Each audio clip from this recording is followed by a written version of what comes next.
வணக்கம், இது உங்கள் ஆதிஸ் ரெசிபியின் அறுசுவை அரங்கம். இன்றைக்கி நம்ம பிசிபெலாபாத் எப்படி பண்ணுறதுன்னு பார்க்கலாம்.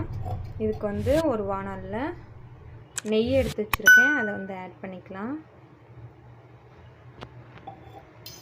நெய் வந்து சூடாகட்டும். இந்த பிசிபெலாபாத்துக்கு பிசிபெலாபாத் பவுடர் வந்து நான் ரெடி பண்ணி வச்சுருக்கேன். இது வந்து வீட்டிலே பண்ணது. மார்க்கெட்லேயும் வந்து பிசிபெலாபாத் பவுடர்னே விற்கிது. இது வந்து எப்படி பண்ணுறதுன்னு சொல்லி நான் இன்னொரு வீடியோ போடுறேன்.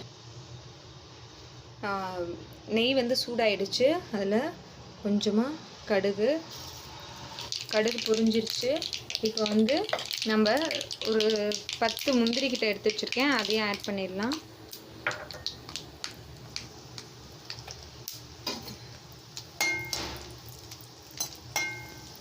இதுக்கு நீங்கள் வந்து சாப்பாடு வந்து கொஞ்சம் குழைவாக வச்சு எடுத்து வச்சுக்கோங்க. அதே மாதிரி பருப்பும் நீங்கள் குழைவாக வச்சு அதையும் எடுத்து வச்சுக்கணும் தனியாக.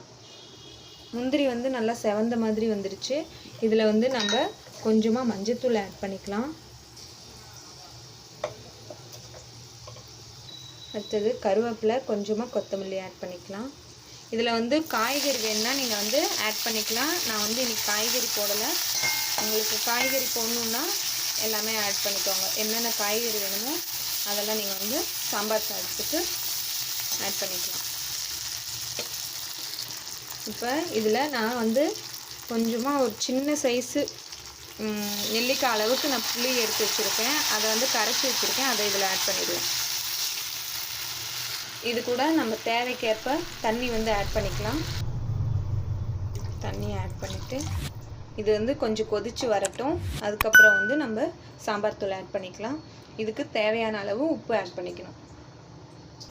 நாங்கள் வந்து சாதத்தில் வந்து உப்பு ஆட் பண்ண மாட்டோம், அதனால் நான் இவ்வளோ போடுறேன். உங்களுக்கு வந்து எவ்வளோ தேவையோ அவ்வளோ ஆட் பண்ணிக்கோங்க. நீங்கள் சாதத்தில் உப்பு ஆட் பண்ணிங்கன்னா அதுக்கு தகுந்த மாதிரி மெஷர்மெண்ட்டு மாற்றிக்கோங்க. இது கூட 1 ஸ்பூன் அளவுக்கு சுகர் ஆட் பண்ணிக்கிறேன். எடுத்து வச்சுருக்கிற இந்த பருப்பை வந்து ஆட் பண்ணிடலாம். இதோ நான் இதில் வந்து பருப்பை ஆட் பண்ணிட்டேன். பாருங்கள், இந்த மாதிரி கொதிக்க ஆரம்பித்ததுக்கப்புறம் நான் 1.5 ஸ்பூன் கிட்ட ஒரு பிசிபெலாபாத் பவுடர் வந்து எடுத்து வச்சுருக்கேன், இதை வந்து ஆட் பண்ணிடலாம். கூடவே கொஞ்சம் பெருங்காயத்தூள் ஆட் பண்ணிவிட்டு நல்லா மிக்ஸ் பண்ணிவிடுவோம். இது வந்து கொஞ்சம் கொதி வர ஆரம்பிச்சுட்டு இப்போ வந்து நம்ம ரைஸ் இதில் ஆட் பண்ணிடலாம். நல்லா வந்து மசிச்சு விடுங்க. ரைஸ் வந்து இதில் ஆல்ரெடி நீங்கள் மசிச்சு விட்ருப்பீங்க, அதே மாதிரி இதில் போட்டு நல்லா மசிச்சு விடணும். எல்லா ரைஸும் போட்டாச்சு. இப்போ நல்லா வந்து இதை பெரட்டி விட்டுறலாம். இதை நீங்கள் லைட்டாக மீடியம் ஃப்ளேமில் வச்சு கொஞ்ச நேரம் வந்து அப்படியே இந்த சூட்டில் வேகட்டும். பாருங்க, இது நல்லா கொதி வந்துருச்சு, நல்லா வெந்திருக்கு. இப்போ வந்து ஒரு பவுலில் ட்ரான்ஸ்ஃபர் பண்ணிடலாம். இதோ சூடான பிசிபெலாபாத் ரெடி. கண்டிப்பாக இதை வீட்டில் ட்ரை பண்ணி பாருங்கள்.